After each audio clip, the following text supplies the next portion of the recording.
शुक्लांबरधरं विष्णुं शशिवर्णं चतुर्भुजं प्रसन्नवदनं ध्यायेत् सर्वविघ्नोपशान्तये। नारायणं नमस्कृत्य नरं चैव नरोत्तमं देवीं सरस्वतीं व्यासं ततो जयमुदीरयेत्। हरिः ओम।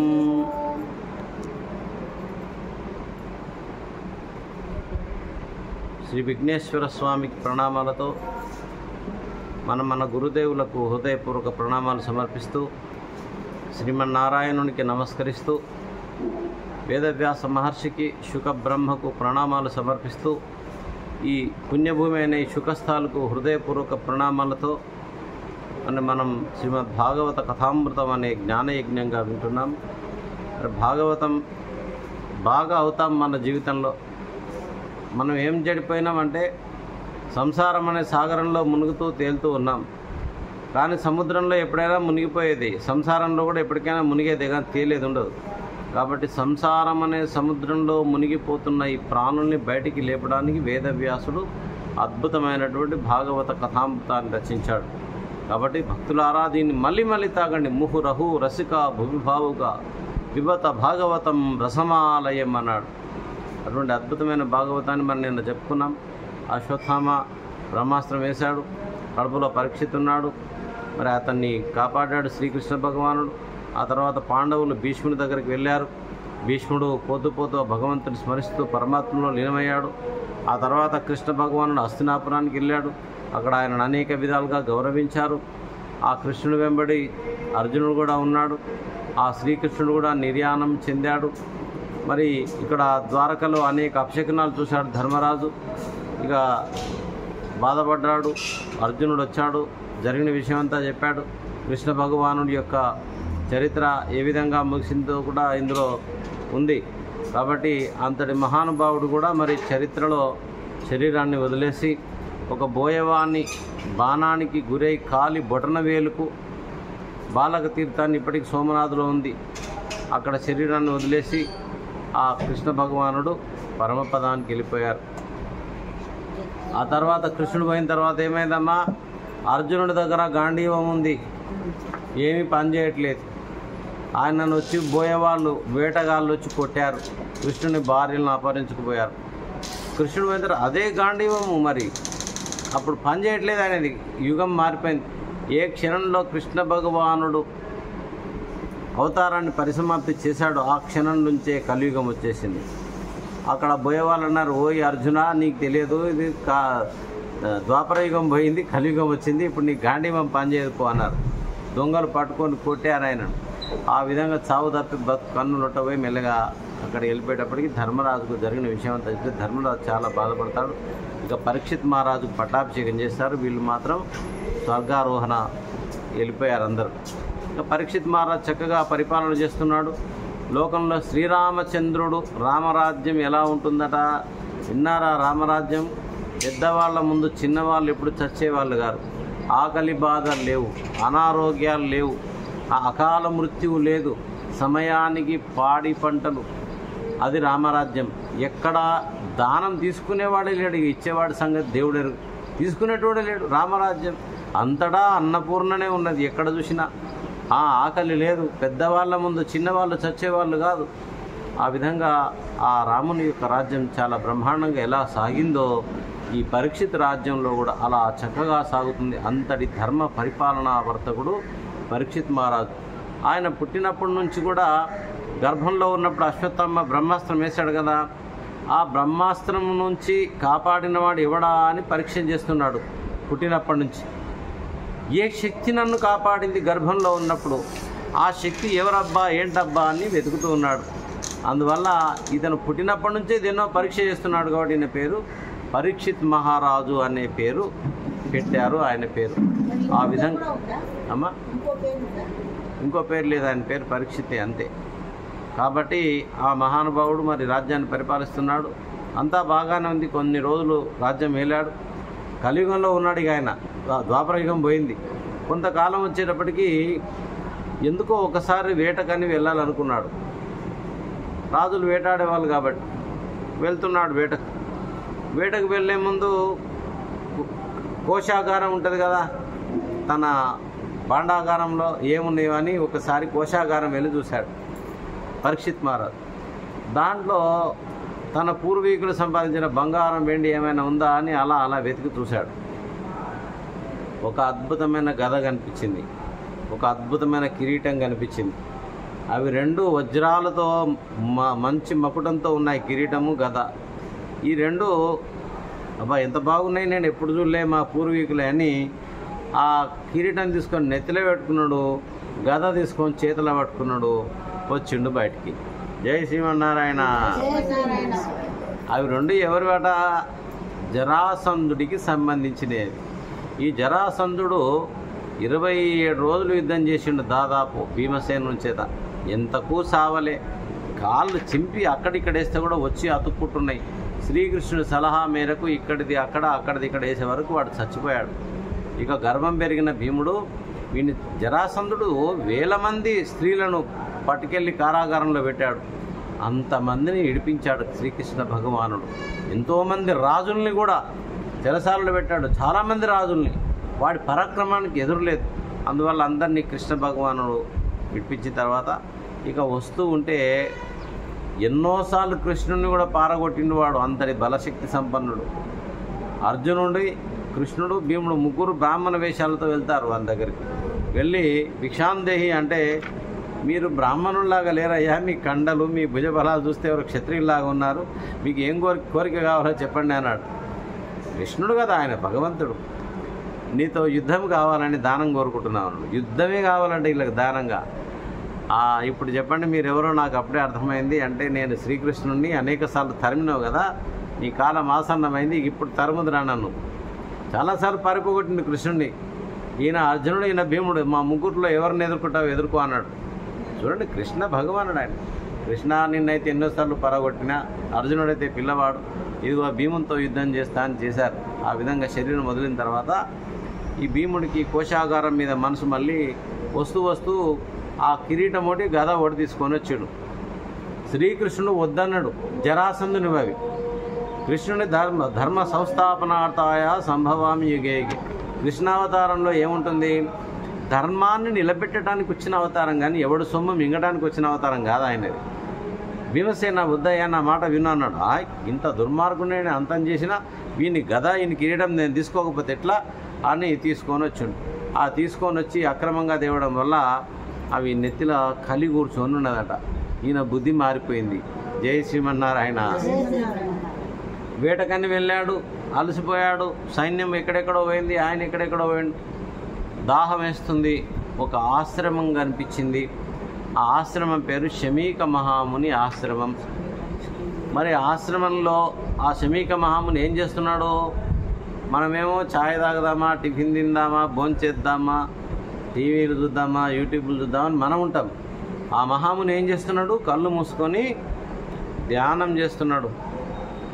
ధ్యానం అంటే ఏమిటి? మనం ఎవరిని ధ్యేయంగా భావిస్తున్నామో అది ధ్యానం. మన ధ్యానంలో వాసుదేవుడు ఉండవచ్చు, పరమశివుడు ఉండవచ్చు, జగన్మాత ఉండవచ్చు, మన ధ్యానంలో అమ్మవారు ఉండవచ్చు. మన ధ్యేయం అన్నమాట. ధ్యానానికి ధ్యేయం. నేను పోతున్నాను అని బయలుదేరాము ఇంటి దగ్గర. ఎక్కడ పోతున్నారంటే చెప్తున్నాం కదా, శుకస్థాలు పోతున్నామనో బద్రీ పోతున్నాం. ఒక ధ్యేయం అయితే ఉంది కదా. ధ్యాని చేసేవాడు, ధ్యానం చేస్తున్నది, ధ్యేయం గమ్యం. కాబట్టి ధ్యానంలో భగవంతుడు ఉన్నాడు ఆయన. కానీ ధ్యానాన్ని మించిన స్థితి ఒకటి ఉంది, అదే సమాధి స్థితి.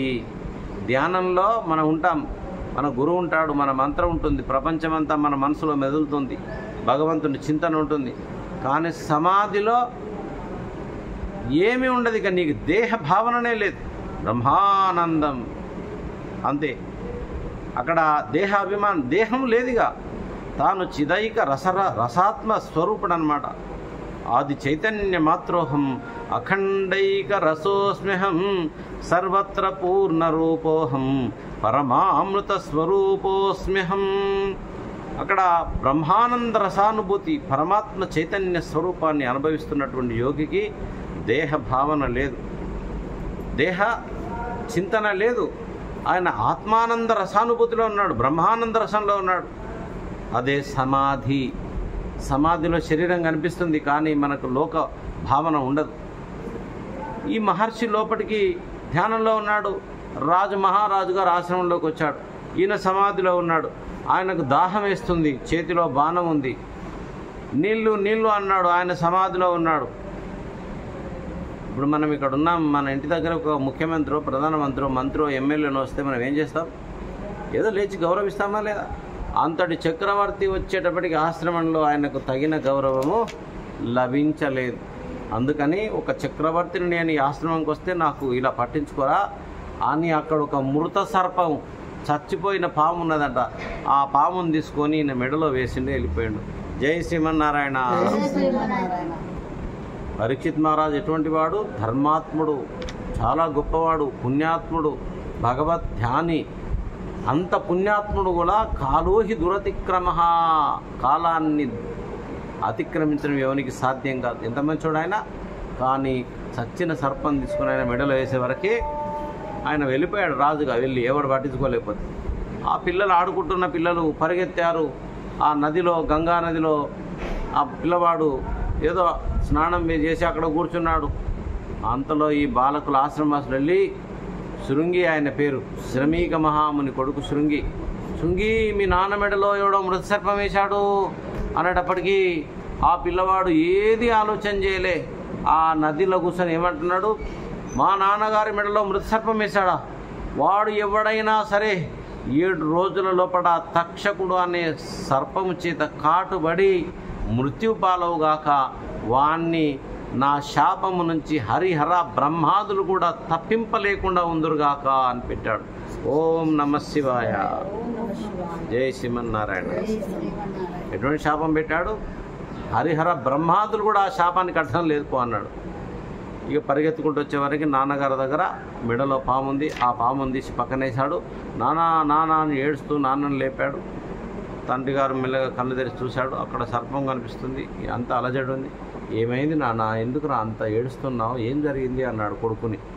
నానా, ఎవడో నీ మెడలో మృత సర్పం వేశాడు నాన్న, వాడు రాజాట, పైగా అందుకే వానికి నేను చూడకుండానే శాపం పెట్టానా, నీ పైన పాము వేస్తాడా వాడు, 7 రోజుల్లో వాడు సావాల్సిందే అని శాపం పెట్టినా నాన్న అన్నాడు. వరే వరే వరే, ఎంత ఘోరం చేస్తేవి కదరా నువ్వు.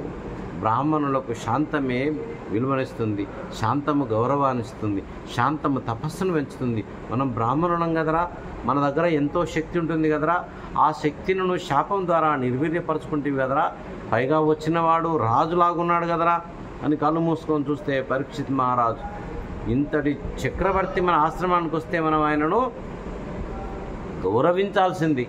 కానీ మనం ఏం చేసాంరా, అగౌరవపరిచాం, పట్టించుకోలే. పైగా ఆయనకు 7 రోజుల లోపల శాపం పెడితే నీ శాపానికి తిరుగులేదు. ఎంత పని చేస్తేవిరా, దీన్ని మళ్లించడానికి నా దగ్గర కూడా శక్తి లేదురా. ఏమైనా సరే ఆ రాజుగారికి సమాచారం ఇవ్వడం మంచిదిరా, ఆయన ఏమైనా మార్గం ఉంటే వెతుక్కొని గాక అని రాజుగారికి ఒక సమాచారము పంపించారు. అయ్యా, తమరు చేసిన పనికి 7 రోజుల లోపల తమకు మృత్యు ఉందట, అది తక్షకుడనే సర్పము చేత కాటు వేయబడి పోతారట, మీరు ఏమైనా మార్గం ఉంటే వెతుక్కోమన్నారు అనేటప్పటికీ చాలా బాధపడతాడు. నేనేంది ఇంత ధర్మంలో జీవించిన వాడిని, ఒక్కొక్కసారి అధర్మం పాలైపోతుంటాం మనం, ఇది చాలా విచిత్రంగా ఉందే అని చాలా బాధపడి ఆలోచన చేస్తే ఏం మార్గం దొరకదు. ఏదైతే మీరు చెప్పారో ఒక మాంత్రికుడు దొరికాడు, ఆయనకు మంత్రం ఇస్తున్నాడు, పాము గరిచినా కూడా చచ్చిపోయినా కూడా ఆయన బతికిస్తా అని వస్తున్నాడు ఒక ఆయన. ఆ లోపల తక్షకుడు వెళ్ళాడు ఒక రూపంలో. వెళ్ళి, ఏమయ్యా నువ్వు చచ్చిపోయిన వాడిని బ్రతికిస్తావా, అంత శక్తి ఉందా నీ దగ్గర అంటే, ఉన్నది అంటాడు. ఏది చూద్దాం, ఈ చెట్టును నేను కాటు వేస్తాను, మళ్ళీ నువ్వు దీన్ని పునరుజ్జీవింపజేయంటే ఆ తక్షకుడు సర్పాన్ని కాటేస్తే బగ్గున బూడిదైపోతుంది. ఆ చెట్టును మళ్ళీ ఆ మాంత్రికుడు మళ్ళీ దాన్ని పునరుజ్జీవింపజేస్తాడు తన మంత్రాల ద్వారా. అతనికి కొంత ధనం ఇచ్చి, నువ్వు ఇక్కడ రావద్దు, నీకు ఏం కావాలో నువ్వు వెళ్ళిపోయి ఇక్కడ అని అతన్ని అక్కడి నుంచి పంపేస్తారు. ఆ చెట్టు కూడా ఈ సుఖస్థాల్లో ఉందని మీరే నాకు చెప్పారు. జై శ్రీమన్నారాయణ. చూద్దాం, ఈరోజు వెళ్ళి కూడా చెట్టును చూద్దాం. అచ్చా, మోర్నాకన్నా, సరే సరే, సంతోషం. ఈ విధంగా సంతోషం. ఆ విధంగా ఆ బ్రాహ్మణుడు వెళ్ళిపోవడం తర్వాత ఈ శుక మహర్షి మరి ఎక్కడ దొరికాడంటే ఈయనకు బాధపడుతున్నాడు. ఏం చేయాలా, 7 రోజుల్లో నేను చచ్చిపోతాను, ఏం చేద్దామబ్బా అని అందరి మంత్రుల్ని సమావేశపరిచి, మరి 7వ రోజు నా మృత్యు అయితే తప్పదయా, అదృష్టం కదా ఆయనకు తెలిసింది కనీసం చస్తామని. మరి మన పరిస్థితి ఏంది? ఊరనో అడవినో ఉదక మధ్యంబునో ఎప్పుడో కాయంబు విడుచుట ఎరగలేము. ఎప్పుడు ఎవడు ఎక్కడ చేస్తాడో తెలియదు కదా. అరే నిన్ననే మాట్లాడినా నేను, ఇప్పుడే మాట్లాడినా నేను, పుడుకొని పోయిండు అంటుంటాం మనం అక్కడక్కడ కదా. కాబట్టి చెప్పలేం మృత్యు ఎంతసేపట్లో వస్తుందో. నిత్యం సన్నితో మృత్యు. పుట్టినప్పుడే మనిషికి ఏముంటుందట? మృత్యు ఉంటుందట వెంబడి, అంతే. జై శ్రీమన్నారాయణ. నీడలాగా వెంటంటి ఉంటుందట. కాబట్టి కొంతమంది మాట్లాడుతుంటారు ఎప్పటికీ బతికేటట్టుగా, ఏదో ఎంబోటి తీసుకొని పోయేటట్టుగా. కాబట్టి మనకి ఎప్పుడూ పక్కనే మృత్యు ఉన్నదనే సత్యాన్ని కూడా మనం గుర్తుపెట్టుకొని జీవించాలన్నమాట మానవుడు. ఆ విధంగా ఆయన ఆలోచన చేస్తూ ఉంటే చాలా బాధపడ్డాడు. ఏం చేద్దామంటే ఏం మార్గం దొరకలే ఆయనకు. అంత లోపలనే మహానుభావుడు, శుక మహానుభావుడు అటు నుంచి వస్తున్నాడు. ఆయన దగ్గరికి వచ్చాడు. అయ్యా, నీ దర్శనము, నీ నామస్మరణ మోక్షాన్ని ఇస్తుందట. కాబట్టి నా జన్మ పుణ్యఫలం ఏంటో మీరు నా దగ్గరకు వచ్చారు. నేను 7 రోజుల లోపల ప్రాణం పోతుందట నాది, సర్పం చేత కాటు వేయబడి, దీనికి తిరుగులేదట. ఈ 7 రోజుల లోపల నేను ఏం చేస్తే బాగుపడతానో నాకు మార్గం చెప్పండి అనేటప్పటికీ ఆయన బాగా ఆలోచన చేసి, ఎక్కడ ఆవు పాలు పితికేటంత సమయం కూడా ఉండడంటే ఎక్కడ శుకుడు. ఆవు పాలు ఎంతసేపు పితుకు, అంతసేపు కూడా ఉండడంటే ఎక్కడ, ఆయన తిరుగుతూనే ఉంటాడంట అంతటా. అటువంటిది ఆయన అక్కడ వచ్చి చెప్పాడు, అయ్యా ఎందుకు బాధపడుతున్నావు? ఏను మృతుండనవుతునని ఇంత భయంబు మనంబు లోపలన్, మానము సంభవంబు గల మానవ కోటికి చావు నిత్యము, కానహరిందలంపుమిక కల్గదు జన్మము నీకు ధాత్రిపై, మానవనాథ నీవు పొందెదవు మాధవలోక నివాస సౌఖ్యముల్. ఓ పరీక్షిత్ మహారాజు, ఎందుకయ్యా బాధపడుతున్నావు? నేను చనిపోతానని బాధపడకు.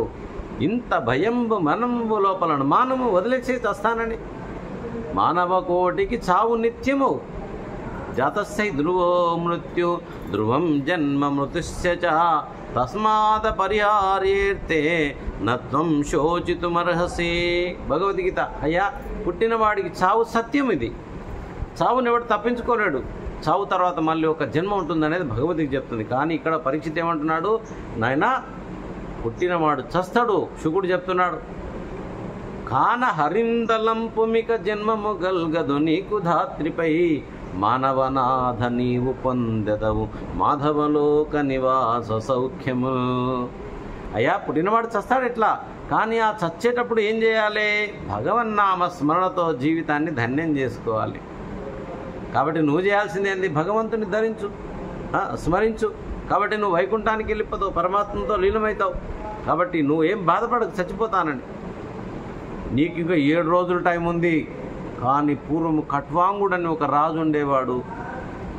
ఆయన దానవులు అంటే రాక్షసులు దేవతలు యుద్ధం చేసినప్పుడు ఆయన దేవతలకు సహాయం చేశాడు. యుద్ధంలో దేవతలు గెలిచారు. అప్పుడు దేవతల్ని ఏమడిగాడు ఆయన వరము? నేను చాలా అలసిపోయినాయా యుద్ధంలో, నాకేదైనా వరం ఇవ్వండి అన్నాడు. సరే, మరి ఏం వరం కావాలో కోరుకో అన్నారు దేవతలు. ఇంద్రుడు, సరే నేను ఎంతకాలం బతుకుతానో ఇంకా చెప్పండి అన్నాడు. జై శ్రీమన్నారాయణ. అయ్యా, నువ్వు బాగా అలసిపోయినావు యుద్ధం చేసి, నీ కాలం కూడా అయిపోయింది, నువ్వు కొన్ని గంటల లోపలనే చచ్చిపోతావు, నీ మృత్యువు దగ్గరుందని. అబ్బా బాబోయ్, మరి మృత్యువు దగ్గరుంది, నేను ఏం చేయాలంటే? ఏం చేసేది లేదయ్యా, వరం కోరుకోమన్నాం కదా. ఏం లేదయ్యా, మరి నేను ఏం చేస్తే భగవంతునిలో లీనమవుతానో చెప్పండి అన్నాడు. ఏం లేదయ్యా, భగవంతుని యొక్క స్మరణ చేయను, అంతే, ఇంకేం లేదు. ఆయన పేరు కట్వాంగుడు. కాబట్టి మృత్యువు దగ్గర వచ్చినాక కూడా ఆ కట్వాంగుడు భగవంతుని స్మరణ చేస్తూనే ఉన్నాడు. కాదు, గంట గంట గంట ఆ రూమ్లో తీసుకురా అమ్మ. గోపాల జయ గోవింద, గోపాల జయ గోవింద, దేవదేవ గోపాల, దేవదేవ గోపాల, దేవకి నందన గోవింద, దేవకి నందన గోవింద, మురళి మనోహర గోపాల మురళి మనోహర గోపాల మునిజన సేవిత గోవింద గోవింద జయ గోపాల గోపాల జయ గోవింద నందనందన గోపాల నందనందన గోపాల నవనిత చోర గోవింద నవనిత చోర గోవింద రాధాలోల గోపాల రాధాలోల గోపాల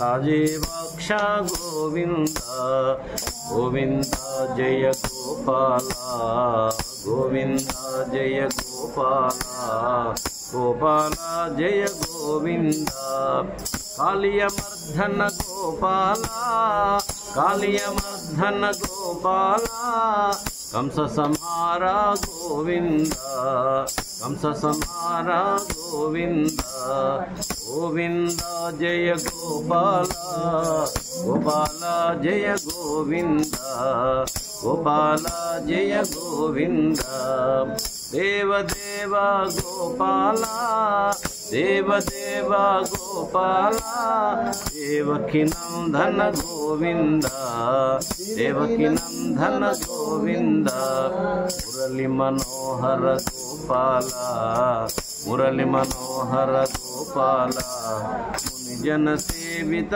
గోవింద మునిజన సేవిత గోవింద గోపాలకృష్ణ మహారాజ్ కి జై.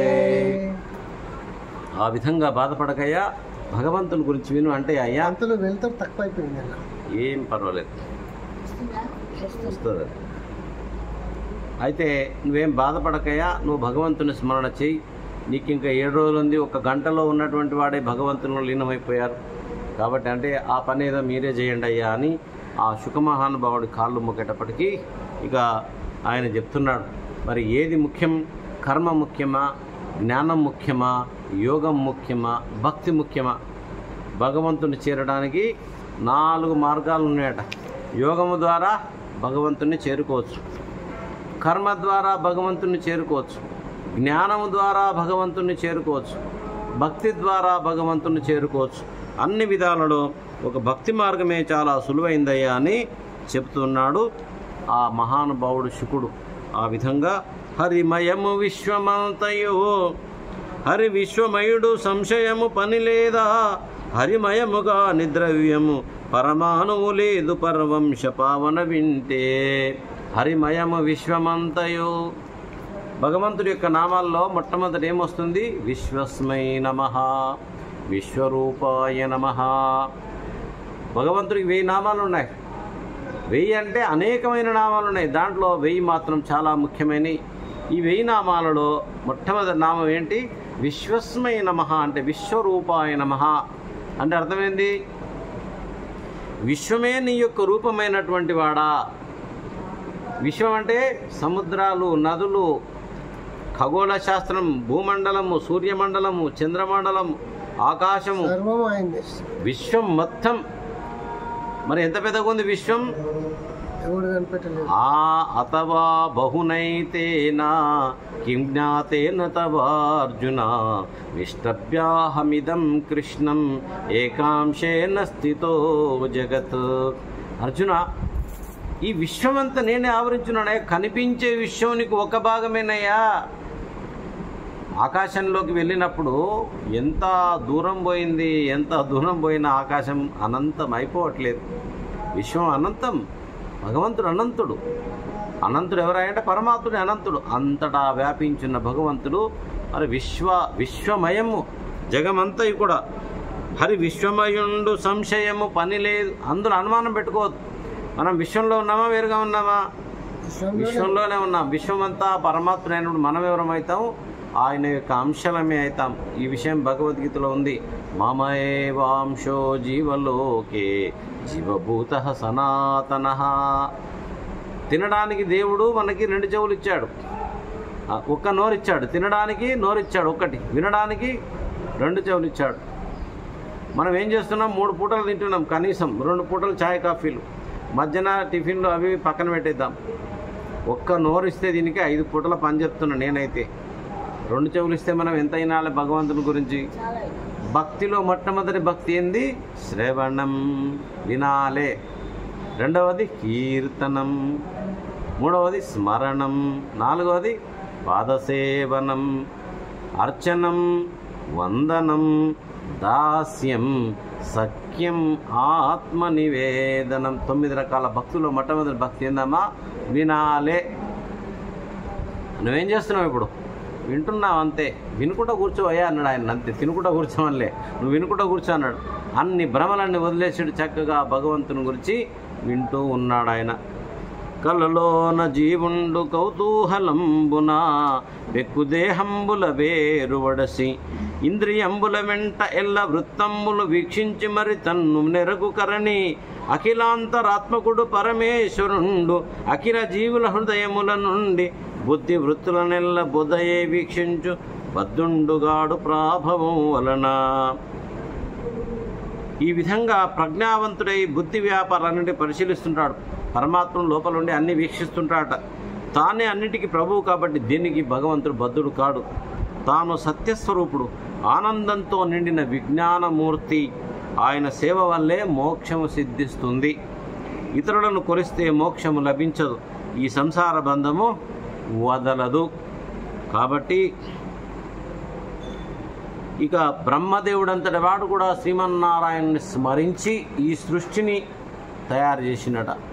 సృష్టిని తయారు చేయడానికి బ్రహ్మ వల్ల కూడా కాలేదట. అప్పుడు ఆకాశంలోంచి శ్రీమన్నారాయణుడు బ్రహ్మ తప తప తప అన్నాడు. తపస్సు చేయి, లేకపోతే నువ్వు దీన్ని సాధించలేవు, సృష్టిని చేయలేవు అన్నాడు. అప్పుడు బ్రహ్మగారు 1000 సంవత్సరాలు ధ్యానంలో కూర్చొని సృష్టిని ప్రారంభం చేయగలిగాడని చెప్తున్నాడు. ఆ విధంగా భగవంతుడి యొక్క స్మరణ, భగవంతుడి యొక్క ధ్యానమే చాలా గొప్పదయ్యా అని చెబుతున్నాడు శుకమహాముని పరీక్షిత్ మహారాజు. కమనీయ భూవిభాగములు లేకున్నవే పడియుండుటకు దూది పరుపులేలా. మెత్త కావాలండి మనకి బెడ్గా పండుకోవడానికి. ఏమంటున్నాడు ఆయన? ఏమయ్యా పండుకోవడానికి భూమి లేదా? మెత్త పరుపులే కావాలా? కానీ దీర్ఘనిద్ర ఎక్కడ చేస్తామండి మనము? భూమిలో కదా పండబెట్టేది. మళ్ళీ అక్కడేం పరుపులు ఉంటాయి దాంట్లో చెప్పండి? శాశ్వత నిద్ర అక్కడ ఉంది మనది, అందులో పరుపులు లేవు కదా, ఉన్నాయి కూడా పీకేస్తారు బయటికి. జై శ్రీమన్నారాయణ అనండి. సహజంబులకు కరాంజలు లేకున్నవే భోజన భాజన పుంజమేలా.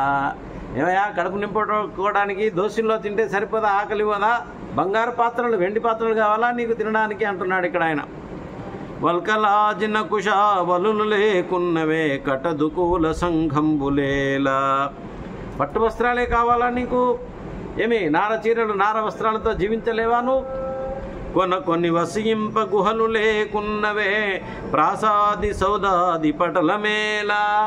ఉండటానికి నీకు గుహలే లేవా? పెద్ద పెద్ద మేడలే కావాలా? అంతస్తున ఇళ్ళే కావాలా? ఓయ్ నా బిల్డింగ్ చూతరా ఎంత పెద్దదో అంటుంటారు కొంతమంది. 7 అంతస్తుల మేడ. నువ్వు ఎన్ని అంతస్తుల మేడ కట్టినా ఒకనాడు కూలిపోతుంది అది మిత్రమా. గోపాలకృష్ణ మహారాజుకి. అందుకే కబీర్ దాసు ఆయన అంటాడు, అప్నే ఖాతిర్ మహల్ బనాయా. మిత్రమా నేను పండుకుందామని పెద్ద బిల్డింగ్ కట్టుకున్నావు. ఆప్ హి జాకర్ జంగల్ సోయా. ఇల్లు పెద్దది కట్టుకున్నావు పండుకుందామని, నువ్వు చివరికి పోయి శ్మశానంలో నిద్ర చేస్తున్నావు. జయ శ్రీమన్నారాయణ. కాబట్టి ఫలరసాదులు కురియవే పాదపములో. చెట్లు పూలు ఇస్తలేవా? పండ్లు ఇస్తలేవా? వర్షాలు మేఘాలు ఇస్తలేవా? స్వాదు జలముల నుండవే సకల నదులు. తాగడానికి నీళ్ళు లేవా? నదుల్లో ఉంటే ఉంటాయి. పొసగ భిక్షను పెట్టరే పుణ్యసతులు. ఈ లోకంలో పుణ్యాత్ములు లేరనుకున్నావా? ఇంకా ఇంత భిక్షం పెట్టరనుకున్నా? పెడుతూనే ఉంటారు. ధనమధాందుల కొలువేల తాపసులకి. ఈ మాట ఈ ఒక్క పలుకు చెంపపెట్టు భగవద్ధ్యానం చేసేవాడికి. ఏమంటున్నాడు పోతన పరీక్ష చెప్తున్నాడు, ధనమధాందుల కొలువేల తాపసులకి. అంటే నువ్వు భగవంతుని ధ్యానించేవాడికి ధనవంతుల యొక్క ఉపాసన నీకెందుకయ్యా? నువ్వు భగవంతుని ధ్యానం చేయి, లక్ష్మీపతిని ధ్యానం చేయి. ఇచ్చేవాడు వాడు. ఈ డబ్బున్నని పట్టుకొని ఎందుకు జై జై అని తిరుగుతున్నావు అని వెంబడి. ఎంత మాట చూడండి. ధనమదాందుల కొలువేల తాపసులకు. నువ్వు భగవంతుని చింతన చేయి. ఆయన 1000 చేతులు ఉన్నవాడు. ఆయన ఇట్లా అంటే నీ జ్వాల నిండిపోతుంది. ఈ 2 చేతుల వాడు ఎంత ఇస్తే నీ జ్వాల నిండిపోతుంది? వాడు మనలాగే ఒక భిక్షకుడే కదా.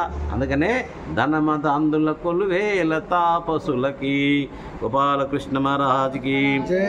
రక్షకులు లేని వారల రక్షించదననుచు చక్రి రాజయ్యుండన్ నమో అకించన విత్తాయ. భాగవతంలో వస్తుందండి, దిక్కు లేని వారికి దిక్కు అట, ధనహీనుల ధనము నాకెవరు లేరమ్మా అనుకోవద్దట. ఎవడు భగవంతుని ధ్యానిస్తాడో వాడు నిన్న చెప్పుకున్నాం, భగవంతుడు వాడికి దాసుడైపోతాడు. ఇక్కడ ఏమంటున్నాడు ఆయన అనుచు రక్షకులు లేని వారలా రక్షించదననుచు చక్రి రాజయ్యుండన్. నేనున్నాను కదా రక్షించడానికి దిక్కులేని వారికి. రక్షింపు మనుచు ఒకనరు అక్షము ప్రార్థింపనేలా ఆత్మజ్ఞులకు. భగవంతుడు రక్షించేవాడు ఉండగా ఎందుకయ్యా మనుషులు ఎంబడబడుతున్నావు, నన్ను రక్షించు అని చెప్తున్నాడు పరీక్షిత్ మహారాజ్.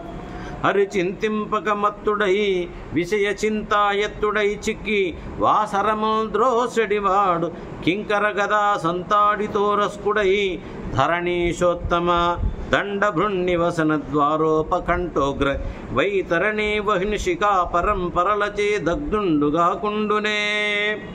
హరి చింతింపక మత్తుడై అంటే మత్తు అంటే ఏంది? తాగినోనికి ఒక 2, 3, 4 గంటలు 5 గంటలు మత్తు ఉంటుంది, పండుకునేదాకా మత్తు ఉంటుంది. లేచిన తర్వాత మత్తు ఉంటుందా? మళ్ళీ ఎక్కడ వైన్ షాప్ అని పోతూనే ఉంటాడు తెల్లారి ముందే. వాడు ఈ ప్రపంచం అనే మత్తులో మునిగి ఉన్నాడు. భగవంతుడనే మత్తెక్కించుకోవాలి. భగవద్గీతలో చెప్తున్నాడు, యం లబ్ధ్వాచా పరం లాభం మన్యతే నాదికం తతః యస్మిన్ స్థితో న దుఃఖేన గురుణాపి విచాల్యత. అర్జున, ఇటువంటి మత్తు, ఇటువంటి లాభం నీకు రావాలి.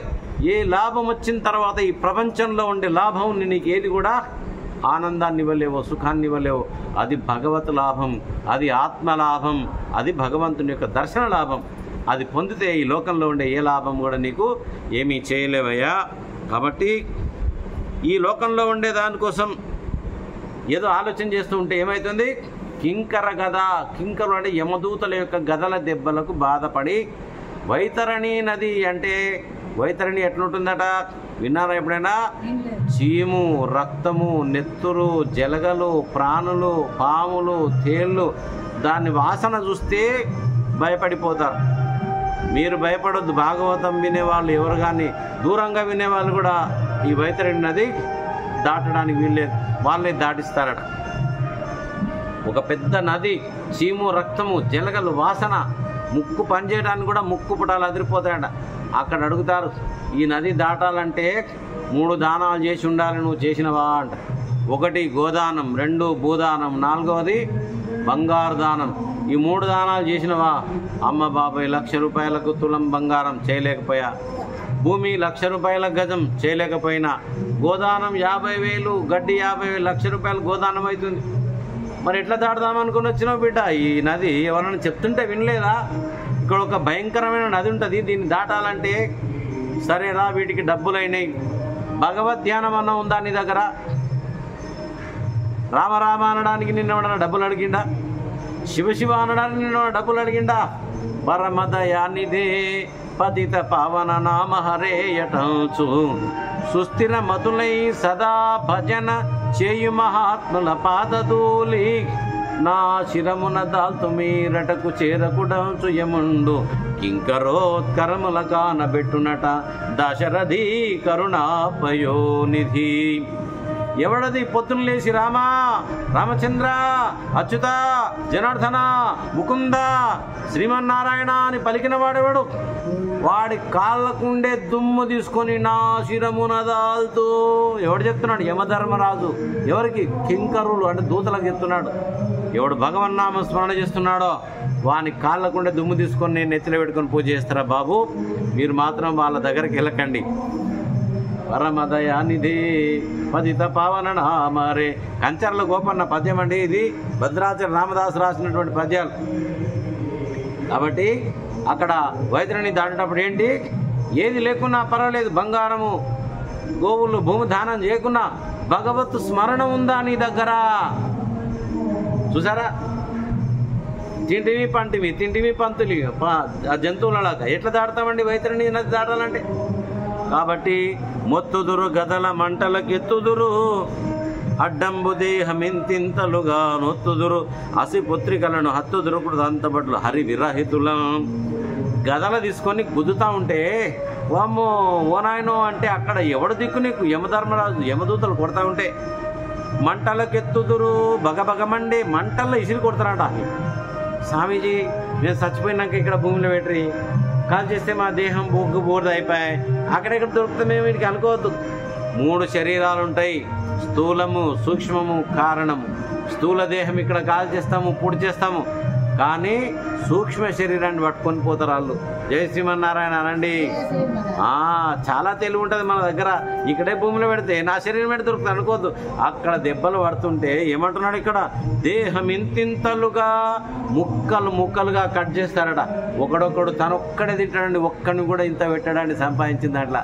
వాడికి క్రిమి భోజనం అంటే పెంకు, పెద్ద పెంకుండి ఆ పెంకు మీద వాని శరీరాన్ని ముక్కలు ముక్కలుగా కోసి ఆని శరీరాన్ని కాల్చి తినకొడక తిను. నువ్వు నీ శరీరాన్ని నువ్వే తినరా, ఎందుకు? నువ్వు ఒక్కని కూడా ఒక్క బుడ్డ పైసా ఇవ్వకుండా దానం చేయకుండా తిన్నావు, మింగినావు కాబట్టి. జయ శ్రీమన్నారాయణ.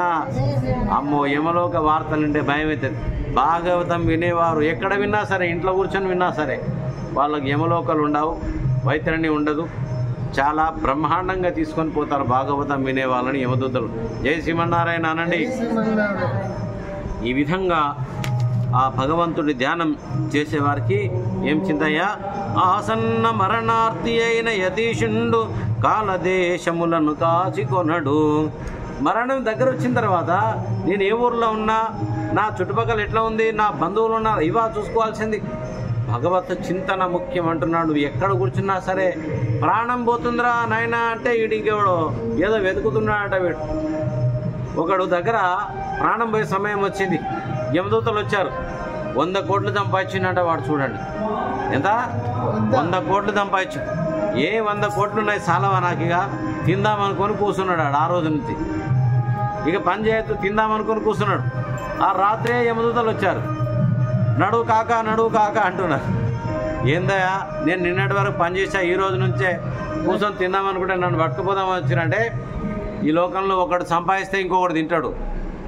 నువ్వు సంపాదించే పని నీది, తినోంది మరొకది, నువ్వు నడువు, నీ టైం అయిపోయిందని. జై శ్రీమన్నారాయణ అనండి. అరే ఇదేమన్నా ఇంత కష్టపడి సంపాదించిన తినని అంటే, లేదు నడు అంటున్నారు. యమదూతలు వింటారా మన పలుకులు? రాజకీయ నాయకులతో, ఎమ్మెల్యేలు, ఎంపీలతో ఫోన్ చేస్తే వింటారా వాళ్ళు? వినరు. వాళ్ళు వచ్చిరంటే తంతనే ఉంటారు, నడు అని. ఆ దెబ్బలు చాలా ఘోరంగా ఉంటాయి. ఎవరో మీరు భయపడద్దు. భాగవతం ఇంట్లో కూర్చొని విన్న వాళ్ళు కూడా భయపడద్దండి. యమదూతల మీద దగ్గరికి రారు. కాబట్టి అక్కడ ఇక్కడ ఏమవుతుంది? పని ఏది ఆలోచన చేయకుండా భగవంతుని యందు మనసు నిర్మాణం. అతని సంగతి ఏమైంది? 100 కోట్లు సంపాదించింది కదా, నువ్వు 50 తీసుకొని నాకు 50 ఇచ్చి తీసుకొని పోయా అంటున్నాడు యమదూతల్ని. వాళ్ళన్నారు, అరే ఇది మానవలోకం కాదురా, మేము యమలోకము, మీ డబ్బులు అక్కడ పనిచేయవు, మాకు డబ్బులు వద్దు, మేము లంచం తీసుకుంటే మా యమధరం రాదు, మా మక్కరి కదా అంటారా అన్నారు. ఇక తప్పదని జర దూరం పట్టుకొని పోయినాక 1-2 నిమిషాలు టైం ఇవ్వండి అయ్యా అన్నాడు. ఏమిటా 2 నిమిషాలు అంటే, 70 ఏళ్ళు బతికినావు, 100 కోట్లు సంపాదించినావు, ఇంకా నీకు సరిపోలేదా టైం? ఈ 2 నిమిషాలు ఏం చేస్తారు అంటే, ఒక పెన్ను ఒక పేపర్ తీసుకున్నాడంట. తీసుకొని ఇక రాసినాడు దాని మీద, ఓ మానవులారా, నేను మీలాగే సంపాదించి కూడబెట్టాను. ఆ కూడబెట్టింది తీసుకుపోదామంటే వాళ్ళు తేనిస్తలేరు, నేను తినలేదు, ఇంకొకరిని పెట్టలేదు, ఇదంతా నిష్ఫలం.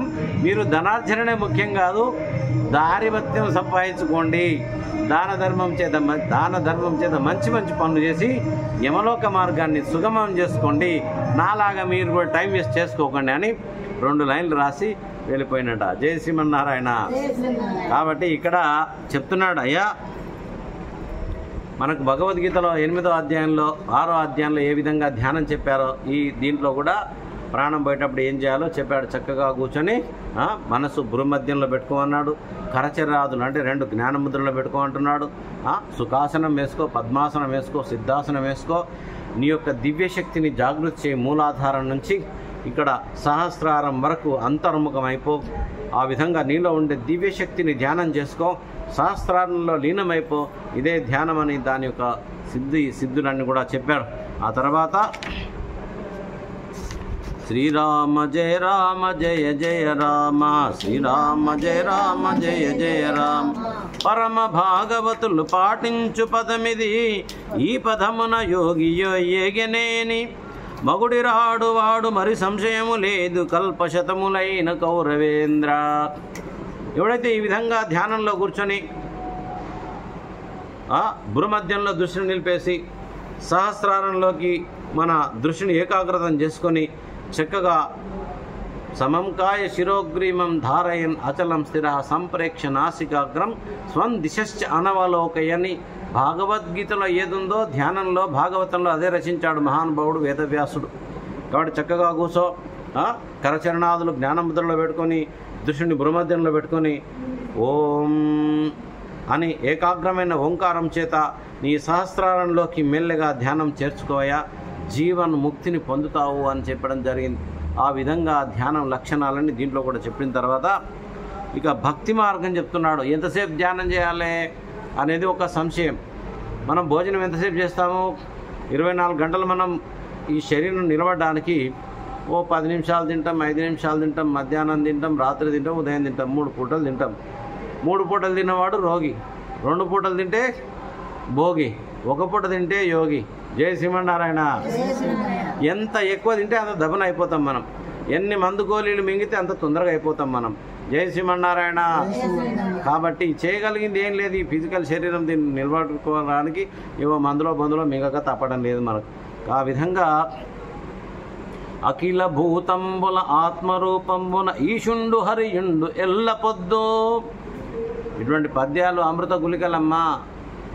అఖిల భూతముల యందు అంటే సర్వ ప్రాణుల యందు ఎల్లప్పుడూ ఉంటాడు భగవానుడు. ఆయనకు దేశకాల పరిమాణాదులు లేవు, అంతటా ఉన్నాడు, అన్ని ప్రాణుల్లో ఉంటాడు. బుద్ధి ఆది లక్షణంబుల కానపడును మహసేవనీయుడు హర్నిశంభు, వందనీయుడు భక్త వత్సలుండత్యంత నియతుడై సతతంబు నియత బుద్ధి, ఆత్మరూపకుడకు హరికథామృతమును కర్ణపుటంబుల కాంక్షధీరా. ఏమంటున్నాడు ఇక్కడ?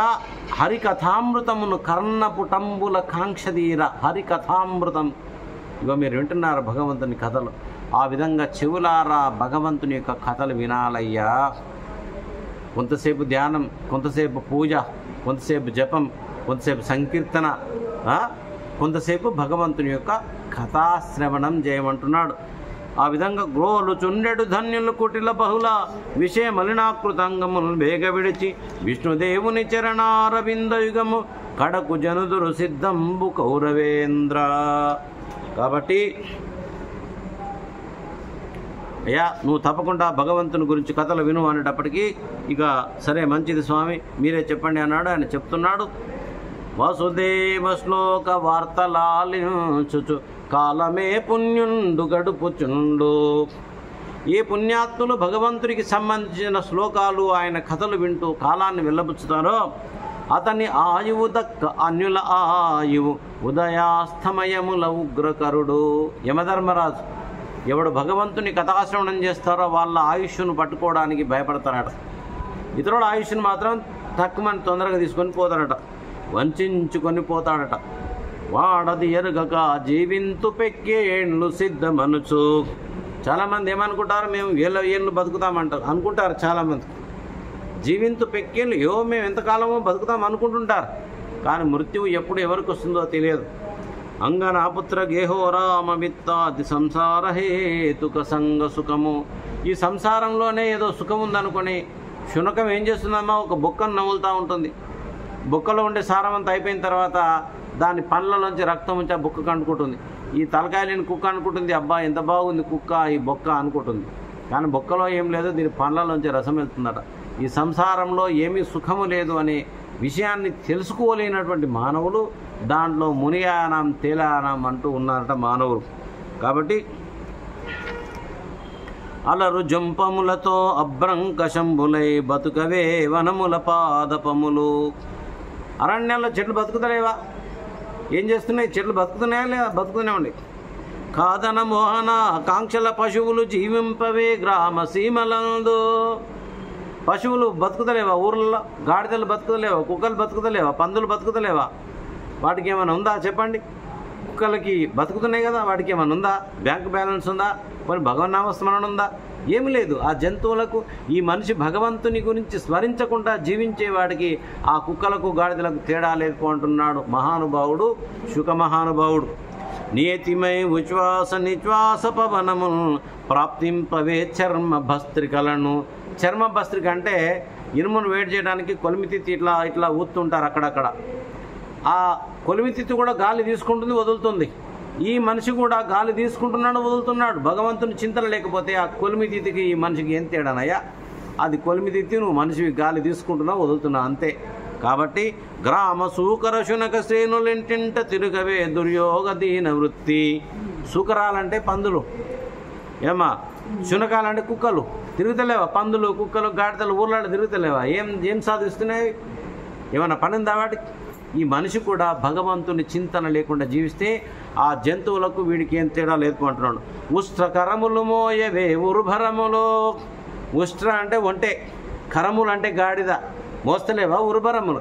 గాడిదల మీద మూత వేసి మోస్తే అవి మోసుకొని పోతూ ఉంటాయి. హిమాలయాల్లో చూస్తారు కదా, కేదారికి అక్కడిక్కడ సామాన్లు మోసుకొని. వాటికి ఏమన్నా సంసారమా, కుటుంబమా? ఏమన్నా బరువులు మోస్తలేవా? సంసారం బరువు మనం మోస్తున్నాం, అవి మోస్తున్నాయి. ఆ గాడిదలకు ఈ మనిషికి ఏం తేడా? భగవంతుని స్మరించకుండా జీవిస్తే అంటున్నాడు. పుండరీకాక్షునెరుగని పురుష పశువులు. భగవంతుని గురించి తెలుసుకోలేకపోతే పశువు అంటున్నాడు శుకమానుభావుడు. అడవులందు నివాసములందు ప్రాణ విషయ భరయుక్తితోనుంట విఫలమదిపా. ఇక ఈ మానవులు భగవంతుని గురించి ఆలోచన చేయకుండా ఇంట్లో ఉంటేనేమి, అడవులో ఉంటేనేమి నిష్ఫలం కదా. సంసారాన్ని మాత్రం మోస్తున్నారు తప్ప భగవంతుని చింతన చేయటం లేదు. వాళ్ళ బ్రతుకు వ్యర్థం అంటున్నాడు శుక మహానుభావుడు. పరీక్షిత్ చెప్తున్నాడు. ఇక వినండి ఎంత మంచి పద్యాలు ఉన్నాయి భాగవతంలో, పోతన భాగవత పద్యాలు. విష్ణు కీర్తనములు వినని వినని కర్ణంబులు కొండల పిలములు కువలయేష. కర్ణాలంటే చెవులు. విష్ణు కీర్తనములు, ఆ భగవంతుడి పద్యాలు కానీ ఆయన కీర్తనలు కానీ వినని చెవులు కొండల్లో ఉండే గుహలు లాంటివట. జయ శ్రీమన్నారాయణ. చక్రి పద్యంబులు చదువని జిహువలు కప్పల జిహువలు కౌరవేంద్ర. ఆ శ్రీమన్నారాయణ పద్యాలు చదవలేకపోతే ఆ నాలుక కప్పలు కూడా బెక బెక బెక బెక అంటూ ఉంటాయి. ఏ పద్యాలు చదవలేడో మానవుడు భగవంతునివి, ఆ నాలుక ఉండి కూడా కప్పలకుండే నాలుక కంటే ఏం వేస్ట్ అయ్యా ఇది, దానికంటే ఏం లాభం అంటున్నాడు. శ్రీ మనోనాథ వీక్షించని కన్నులు కేకి పించాక్షులు కీర్తి దయిత.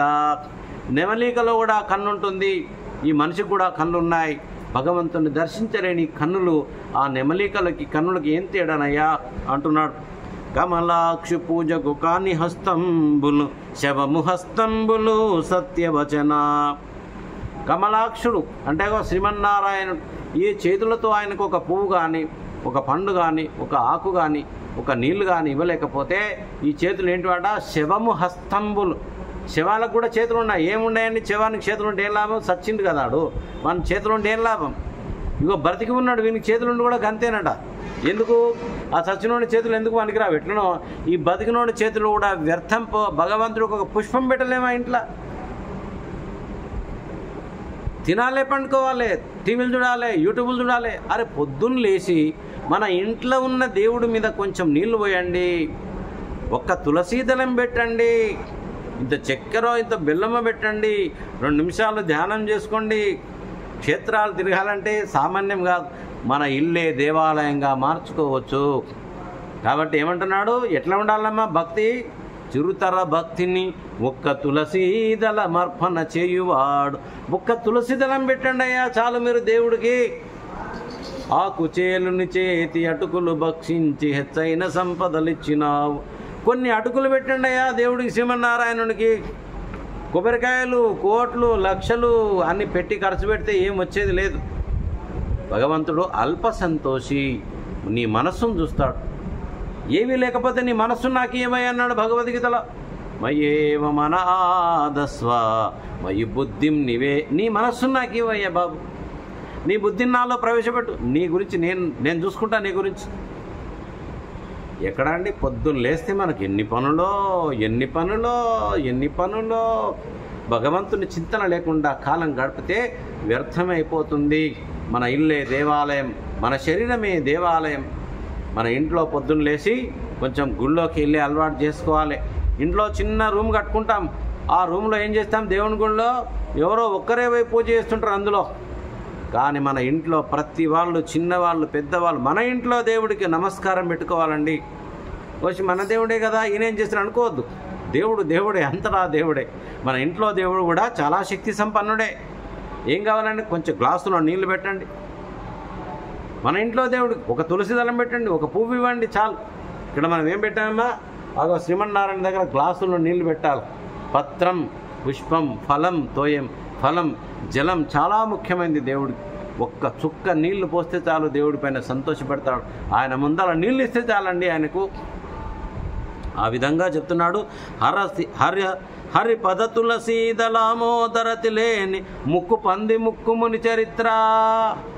అగో తులసీ దళము ఏం దేవుడికి సమర్పించింది, ఎవడు వాసన చూడలేదో. జిగ్రగ్రాన ముకుంద పాద తులసి మూర్ధన్నమాదోక్షజం జిహ్వే కీర్తయ కేశవం మురరిపో చేతో భజ శ్రీధరం. ఓ నా నాలుక, నీకు కాలు మొక్తానే, నీకు దండం పెడతానే నారాయణ అని పలుకవే. ఓ ముక్కు, నీకు దండం పెడతానే తులసి దళాల యొక్క వాసన చూడవే. ఓ నా శిరస్సా, నీకు దండం పెడతానే శిరస్సు వంచవే నారాయణుని ముందు ఇలా. ఓ నాలుక, నీకు దండం పెడతానే పలకవే నారాయణ అని. జివే కీర్తయ కేశవం మురరిపో చేతో భజ శ్రీధరం. ఓ మనస్సా, నీకు దండం పెడతానే నారాయణుని స్మరించవే. చెప్పండి నీకేం చేయాలి. ఇక్కడ చెప్తున్నాడు, హరి పద తులసి దళమోదరతి లేని ముక్కు పంది ముక్కుముని చరిత్ర. పందికి కూడా ముక్కు ఉంది, దాని ముక్కు ఏమో ముక్కు అంత పోయి ఆ బూడిదల, ఆ గాడిదల అలా అలా తిరుగుతుంది. మన ముక్కుకు తులసీ దళాల యొక్క వాసన చూడాలంట.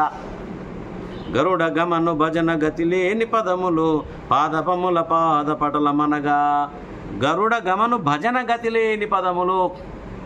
100 పనులు మానేసి స్నానం చేయాలట పొద్దుగాల. వామ్మ, అదే 1000 పనులు మానేసి ఏం చేయాలట, భోజనం చేయాలట. 1,00,000 పనులు మానేసి ఏం చేయాలట, భజన చేయాలట. ఎలా భజన చేయాలి, నారాయణ నారాయణ నారాయణ నారాయణ నారాయణ. ఓం నమో భగవతే వాసుదేవాయ. ఓం నమో భగవతే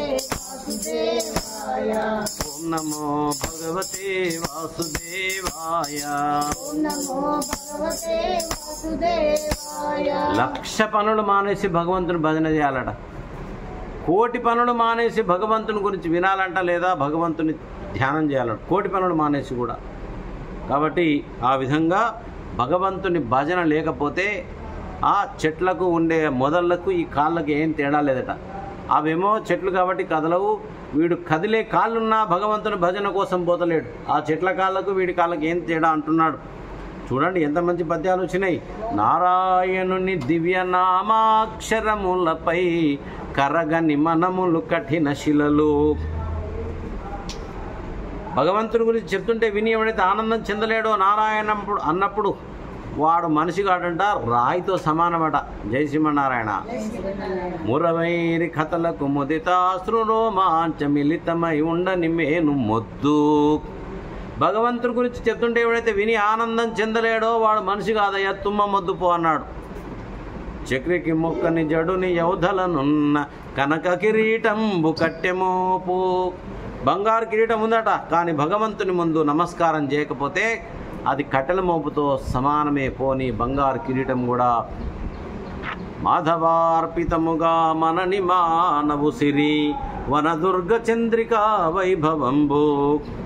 నీ దగ్గర డబ్బు ఎంతో ఉంది, దాంట్లో ఎంతైనా భగవంతుని పేరుతో ఖర్చు పెట్టలేకపోతే అడవికి కాసిన వెన్నెల చింతపండు తీసుకొని పోయంట నదిలో తీసుకుతున్నాడు చారు చేసుకొని తాగుదామని. ఆ దగ్గర డబ్బులు చాలా ఉన్నాయి, కానీ ఏం లాభం, వాడు తినడం ఇంకొని పెట్టి. ఈ విధంగా మాధవార్పితముగా మనని మానవు సిరి వన దుర్గ చంద్రిక వైభవంబు. వేస్ట్ అంటున్నాడు. అడవికి కాసిన వెన్నెల ఏట్లో పిసుకున్న చింతపండులాగా. ఎంత డబ్బున్నా దాంట్లో కొంతైనా దేవుని సేవలో కనుక వినియోగించలేకపోతే నిష్ఫలం అన్నాడు. ఇంకా ఎంత కోపం వచ్చిందో శుకునికి చూడండి. కైటభారి భజన కలిగియుండని వాడు గాలిలోన నుండి కదలు శవము. వామ్మో, ఇక నాకు బాధ అయితే చెప్పాలంటే, శవం అంటే చచ్చిపోయింది కదా, కదలంది కదా. ఈ కదలే వాళ్ళందరూ కూడా భగవంతుని యొక్క నామస్మరణ లేకుండా తిరిగే వాళ్ళంతా శవాలతో సమానమే. పో గోపాల జయ గోవింద, గోపాల జయ గోవింద, గోవింద జయ గోపాల, కమలనాభు పదము కననివా ని బ్రతుకు, పసిడికాయలో ని ప్రాణి బ్రతుకు. ఆ శ్రీమన్నారాయణుని చరణ కమలాల గురించి ఆలోచన చేయలేకపోతే మేడి పండులో పురుగులు బతుకుతాయేమో, కానీ బంగారు పండు చేశాను పురుగునేసి బతుకుతుందా? ఈ మనిషి జీవితం కూడా నిష్ఫలమయ్యా. భగవంతుడి యొక్క చరణ కమల ధ్యానం లేకపోతే నిష్ఫలం పో అంటూ ఉన్నాడు. ఆ విధంగా ఈశుండు హరి విశ్వమేరీతి పుట్టించు రక్షించు పులియజోచు, ఈ విధంగా భగవంతుడి గురించి అనేక విధాలుగా చెప్తూ ఉండగా చక్కగా సర్వము తెలిసిన నీవు సర్వానికి ఆత్మైన వాసుదేవుణ్ణి వినిపించేసరికి నాలోని భ్రమలన్నీ పోయాయ్యా, నా మనస్సు సంతోషమైందయ్యా అంటున్నాడు. పరీక్షిత్ మన చావులో ఉన్నాడు, కానీ ఈ విధంగా భగవంతుని గురించి చెప్పేటప్పటికీ ఆయన మనస్సు ఏకాగ్రతమైంది కదా. ఈ జీవిత సత్యం అర్థమైపోయింది. ఎవడికి శాశ్వతం అండి ఈ లోకం? ఎవడికి శాశ్వతం కాదు. అనిత్యం అసుఖం లోకం ఇమం ప్రాప్య భజస్వం అన్నది భగవద్గీత. అర్జున, ఈ లోకం శాశ్వతం కాదయ్యా, వచ్చినాం పోతాం. ఈ వచ్చిపోయే లోపల నువ్వేం చేయాలి? ఇది జీవన్ నాటకం. దీంట్లో నువ్వు చేయాల్సింది భగవంతుని స్మరణ, భగవంతుని ధ్యానం, భగవంతుని జపన, భగవంతుని క్షేత్రాల దర్శనం. ఇది మానవుడు చేయాల్సింది. గోపాలకృష్ణ మహారాజ్కి. ఈ విధంగా అడిగేటప్పటికీ మౌనం వహింపక తగు సమాధానం చెప్పాలని కుతూహలంతో ఈ సృష్టిని ఎలా సృష్టించాడు, ఎలా పోషిస్తున్నాడు, ఎలా లయమవుతుంది అనే విషయాలు అడిగేటప్పటికీ ఇక ఆయన భగవంతుని ధ్యానించుకున్నాడు. శుకమహానుభావుడు కూడా సర్వాత్మని ధ్యానించుకొని మళ్ళీ ఒకసారి ఆ పరమాత్మునికి నమస్కరిస్తున్నాడు. శుకుడంతటి మహానుభావుడు పరుడై ఈశ్వరుడై మహామహిముడై ప్రాదుర్భవస్థాన సంహరణ క్రీడనుడై త్రిశక్తియుతుడై అంతర్గత జ్యోతి అయి పరమేష్టి ప్రముఖామరాదిపులకున్ ప్రాపింపరాకుండు దుస్తర మార్గమ్మున తేజరిల్లు హరికిన్ తత్వార్తినై మొక్కెదన్. పరుడై ఈశ్వరుడై సర్వానికి అధిష్టానం ఏడైతున్నాడో అటువంటి వారికి నా హృదయపూర్వక నమస్కారాలు చెప్తున్నాడు. సత్పురుషుల పాపాలను పరిహరించేవాడు ఎవడు? పరమాత్ముడు. పాపాలన్నీ పోగొట్టాలంటే భగవంతుడు పోగొడతాడు. గంగానదిలో మునిగితే పాపం పోతుంది. మరి గంగానది కోసం ఎంత దూరం పోవాలండి మనం? ఏదో మనం అదృష్టవంతులం కాబట్టి దగ్గర నుండి వచ్చాం, కానీ గంగానది ఎంతో దూరం ఉంటుంది. కానీ భగవన్నామం ఎంత దగ్గర ఉంటుంది మనిషికి?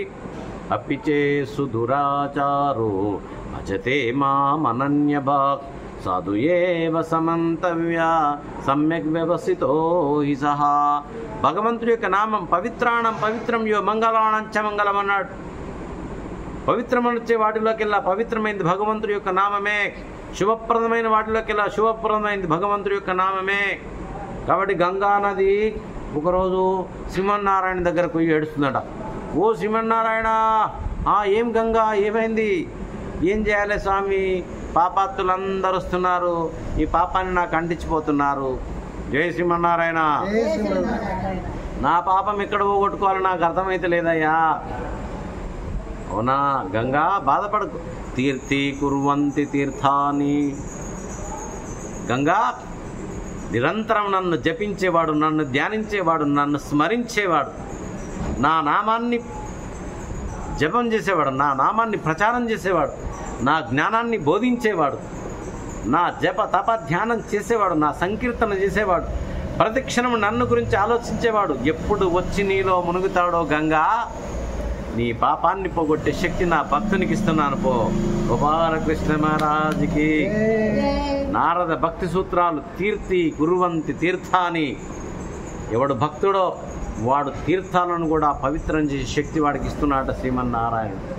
చూడండి, ఏ దేశంబున ఏ దిశాముఖమునన్ ఏ ఊరు ఏ వాడ నీ పాదాభ్యర్చన చేయు నిర్మలుడు సద్భక్తుండొకడుండెనా. ఆ దేశంబు ఆ దిశాముఖం ఆ ఊరు ఆ వాడ గంగాది స్నాన నది ప్రవాహ ఫలదంబయుండు సర్వేశ్వర. ఎక్కడ పరమాత్మని ధ్యానించేవాడు ఉంటాడో ఆ ప్రదేశము, ఆ ఊరు, ఆ వాడ, ఆ ప్రాంతమంతా కూడా గంగా నది పరివాహక ప్రాంతాల వలె పవిత్రమైపోతాయట. ఎక్కడ భక్తుడు ఉంటాడో అక్కడ. ఇగో ఇక్కడ ఎందుకు వచ్చాము ఇంత దూరం? గంగా నది పరివాహక ప్రాంతం పవిత్రమైపోయి ఉంటుందండి. దాని పరివాహక ప్రాంతం అంత పవిత్రమైంది గంగా. అంత పవిత్రమైనటువంటి వాడు భగవద్ధ్యానం చేసేవాడు అని చెప్తున్నాడు. ఆ విధంగా ఏ విభు వందనార్చనములేబువు చింతయు నామకీర్తనంబు ఏ విభులీలద్భుతములెప్పుడు సంశ్రవణంబు సేయ దోషావలి బాసి శుభయత వృత్తి జలంగునండున్ ఏ నా విభునాశ్రయించద అగౌగ నివర్తను భద్రకీర్తనున్ ఏ పరమేశు పాదయుగమెప్పుడు కోరి భజించి నేర్పరు లోపల బుద్ధితో ఉభయలోకములందుల జడ్డువాసి ఏ తాపములేక బ్రహ్మగతిదారు గతిశ్రములై చరింతురు ఏ నా పరమేశు ముఖ్యద అఘౌగ నివర్తను భద్రకీర్తనున్ తపముల చేసి అయినా మరి దానములెన్నియు చేసి అయినా ఏ జపముల చేసి అయినా తన సంచయమివ్వని చేర్పకున్న హేయ పదములై దురంత విభదంచిత రీతిగా నొప్పుచుండున్ అయ్య పరిమితున్ భజించదా అఘౌఘ నివర్తను భద్రకీర్తనున్. ఆ విధంగా పరమాత్మునికి అనేక విధాలుగా ప్రార్థిస్తూ ఉన్నాడు. తపమును చేసిననో మనోనియతినో దానవ్రత వృత్తినో జప మంత్రంబులనో శృతిస్మృతులనో సద్భక్తినో ఎట్లు లబ్ధ పదుండవునని బ్రహ్మ రుద్రమకరుల్ భావింతురివ్వానిన్ అయ్యప్ప వర్గాధిపుడు ఆత్మమూర్తి సులభుండవుగాక నాకెప్పుడు. ఆత్మమూర్తి సులభుండవుగాక నాకెప్పుడు. కొందరు మంత్రాల ద్వారా, కొందరు జపాల ద్వారా, కొందరు తపస్సు ద్వారా, కొందరు ధ్యానాల ద్వారా, కొందరు దానముల ద్వారా భగవంతుని ఎలా చిక్కించుకుంటారో అలా నా ఆత్మలో ఉన్నటువంటి భగవంతునికి నేను నమస్కరిస్తున్నాను. ఆ భగవంతుడు నాకెప్పుడు సులభుడవుగాక అని నమస్కరిస్తున్నాడు శుక మహానుభావుడు ఆ పరబ్రహ్మ స్వరూపానికి.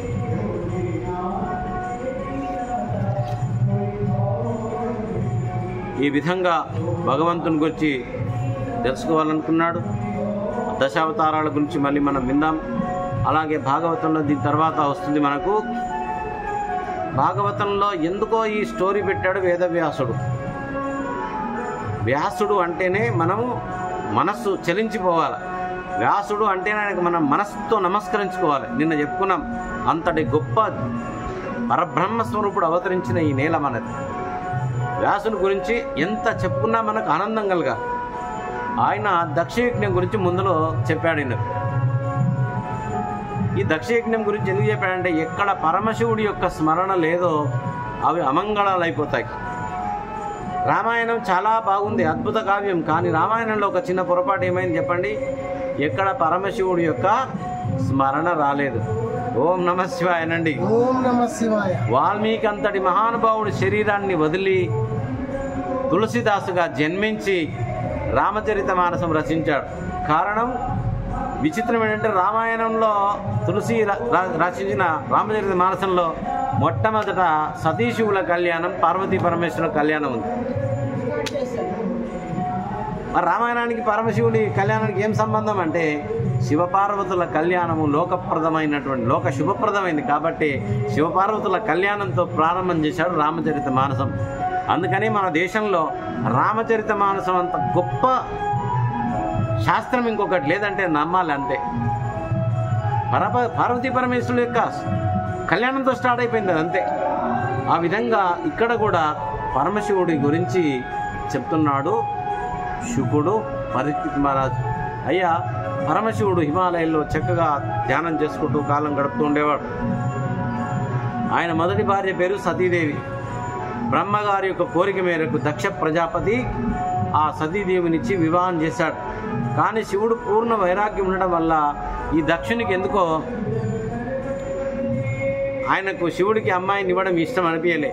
కానీ బ్రహ్మ చెప్పడం తర్వాత తప్పనిసరి ఇవ్వడం జరిగింది. కానీ ఎప్పుడు చూసినా పూర్ణ వైరాగ్యం, మెడలో పాములు, బూడిద, శ్మశాన నివాసం ఇవన్నీ చూసి బాగా కొంచెం అసహించుకునేవాడు దక్షుడు.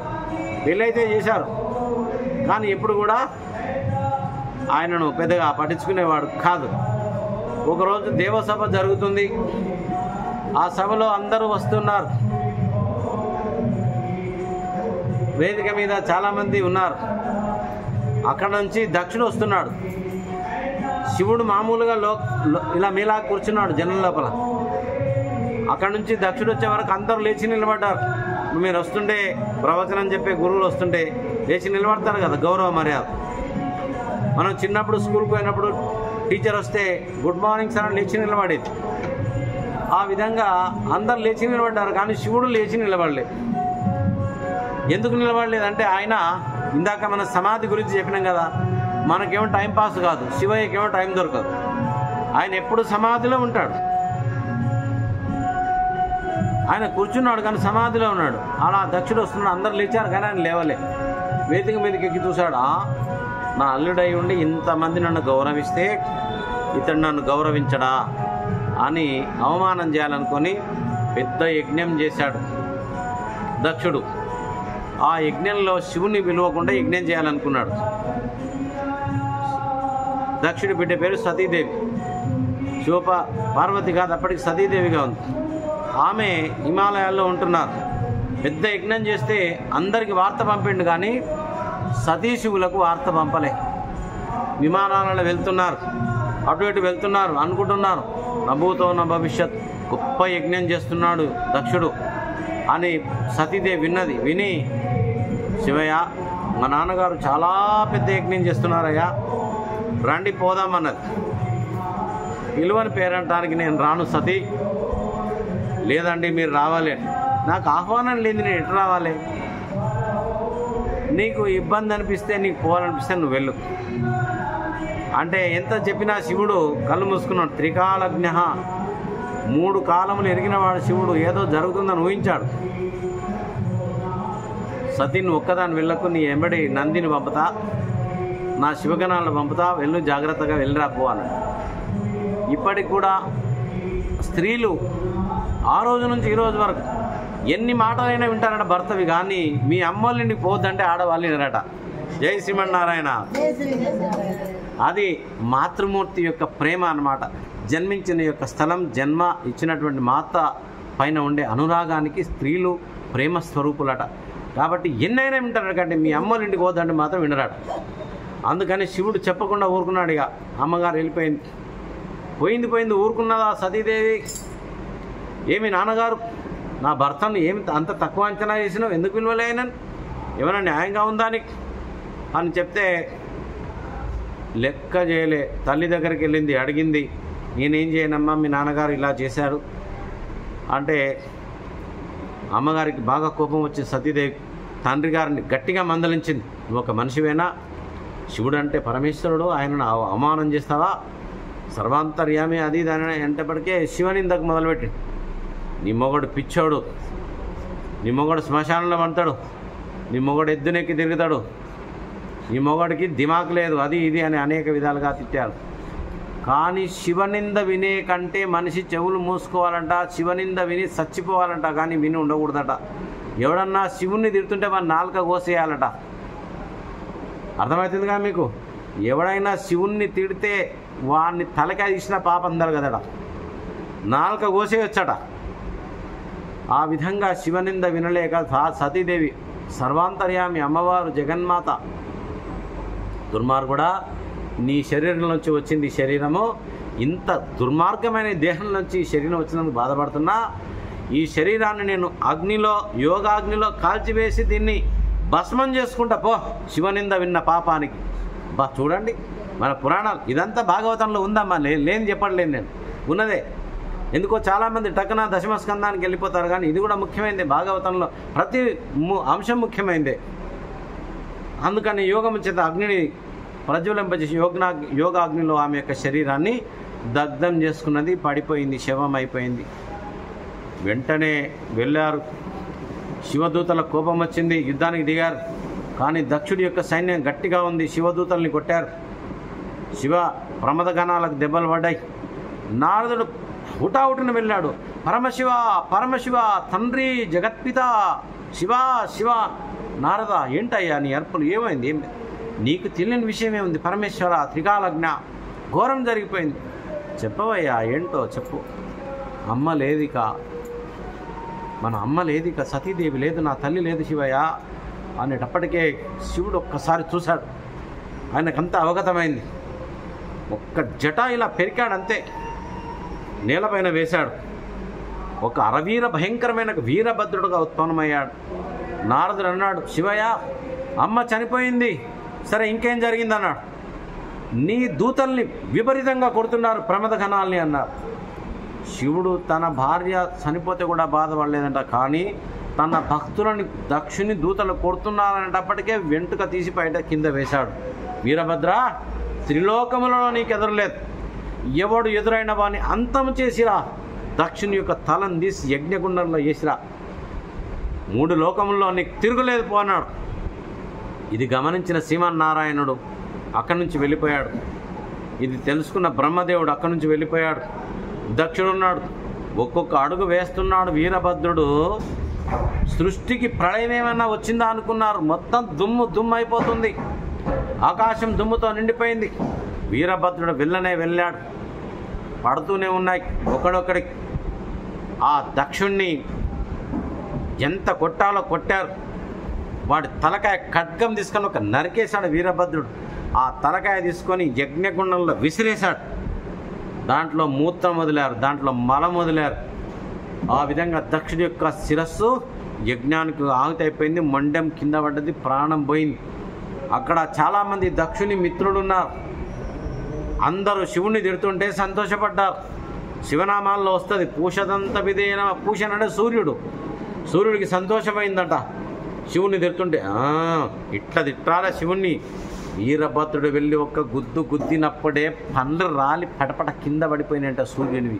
జై శ్రీమన్నారాయణ. పూజ అలాగే భగనేత్ర విధేన, ఒకడు భగుడు అని ఉన్నాడట, వాడు సూర్యుని అంశతోటే శివుణ్ణి తిడుతుంటే ఇట్లా తిట్టాల శివుని అని కళ్ళు ఇట్లా ఎగిరేస్తున్నట. వీరభద్రుడు వాని దగ్గరికి వెళ్ళి వాని కళ్ళు బట్టి పీకి నేలకేసి కొట్టారు. ఆ విధంగా దక్షిణ యజ్ఞం అతలాకుతలమైపోయింది. అక్కడ ఏమీ మిగిలిలేదు. ఆ రోజు నుంచి ఈ రోజు వరకు శివస్మరణ విహీన యజ్ఞ నిష్ఫలం అన్నారు పురాణాల్లో. శివుణ్ణి స్మరించకుండా చేసే ఏ కార్యక్రమం కానీ, ఏ యజ్ఞం కానీ ఫలితాలు ఇవ్వవు అన్నారు. జై శ్రీమన్నారాయణ అనండి. ఆ విధంగా దక్షుడు అంతమైపోయాడు. దక్షుని భార్య బ్రహ్మదేవుడు, విష్ణువు, అక్కడి మహర్షులందరూ వెళ్ళి శివుని వేడుకున్నారు. మహాదేవ, చంపినా నీవే, బ్రతికిచ్చినా నీవే, చాలా పెద్ద పదవి దక్షుడిది, కాబట్టి ఇతన్ని బతికించాలి, దయచేసి ఇతన్ని బతికించాలి అనేటప్పటికీ ఆ శివుడు అంత దయామయుడు ఇంకెవడు లేడట. ఆయనంత కఠోరాయ నమః దయానిధేయ నమః.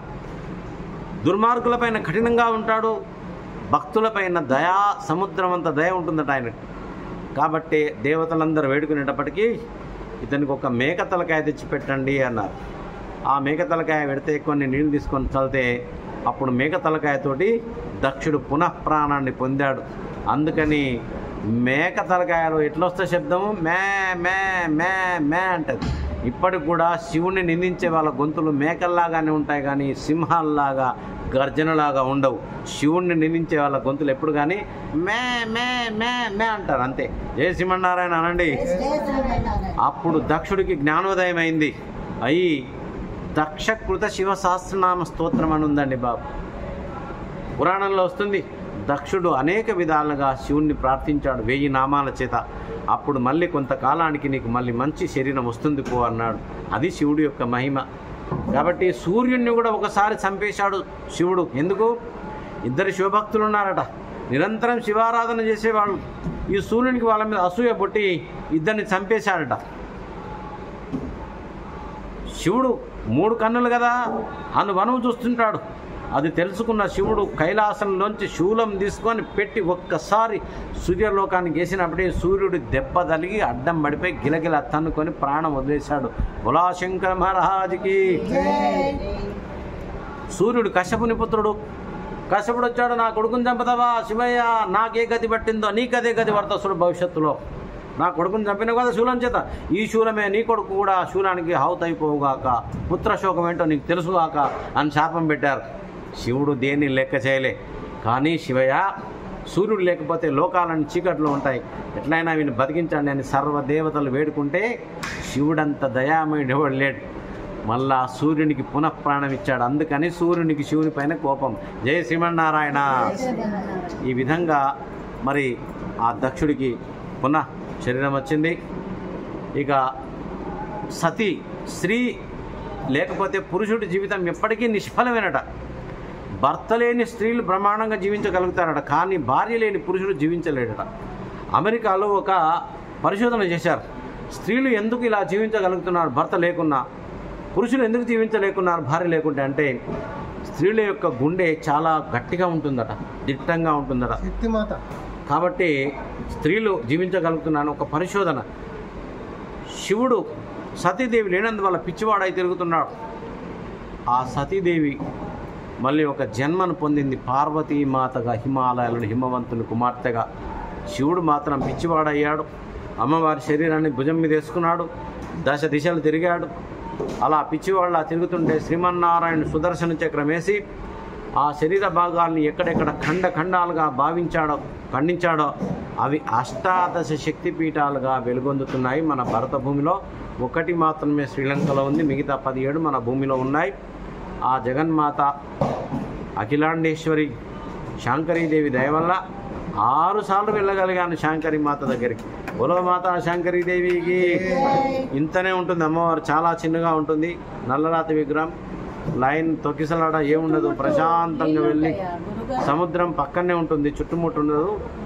ఒక చిన్న చుట్టుముట్టు సముద్రం, అది సముద్రంలోనే ఉంది. ఒక పక్క నుంచి మనం వెళ్ళాలి, దండం పెట్టుకొని రావాలి, బాగుంటుంది, చూడవచ్చు. అక్కడ సూసైడ్ ప్లేస్ అని ఒకటి ఉందమ్మా, జర చెప్తున్నా మీకు సమయం వచ్చినది. ఎందుకు అక్కడ పోయినప్పుడు చాలామందికి చావాలనిపిస్తుందట. శాంకరీమాత దగ్గర అయినా సముద్రం ఎత్తు ఉంటుంది, కొండపైన ఉంది కదా, అలా చాలామంది దుంకుతారంట అడుకోయి కిందికి.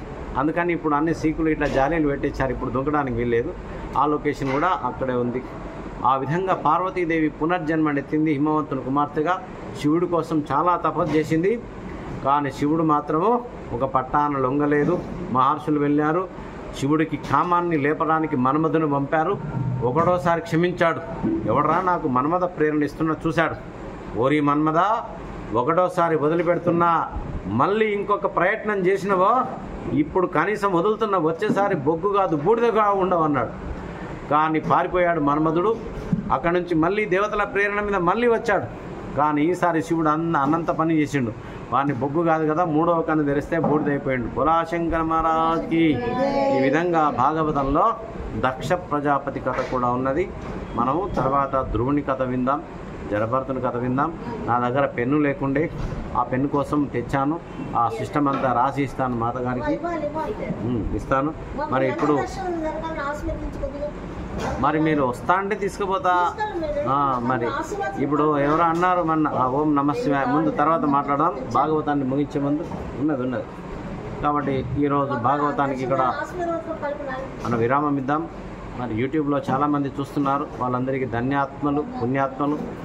మనకు ఈ కార్యక్రమాన్ని అందిస్తున్న పుణ్యాత్మురాలు భరద్వాజ గోత్రంలో జన్మించినటువంటి శ్రీమాత అన్నపూర్ణాదేవి అనే మంచి భక్తురాలు. అనేక ప్రాంతాలు తిరిగింది, అనేక భాగవత కథలు కూడా విన్నది నైమిషారణ్యంలో. అలాగే చిత్రకూటంలో రామాయణ ప్రవచనం చెప్పించింది. అనేక తీర్థాలను సేవిస్తూ జీవితాన్ని ధన్యమయం చేసుకున్న పుణ్యాత్మురాలు ఈ కార్యక్రమాన్ని మనకు అందిస్తుంది. మరి యూట్యూబ్లో చూస్తున్న వారందరికీ మీ అందరికీ శుభాశీస్సులు, ధన్యవాదాలు. ఓం నమో భగవతే వాసుదేవాయ. శుభం భూయాత్.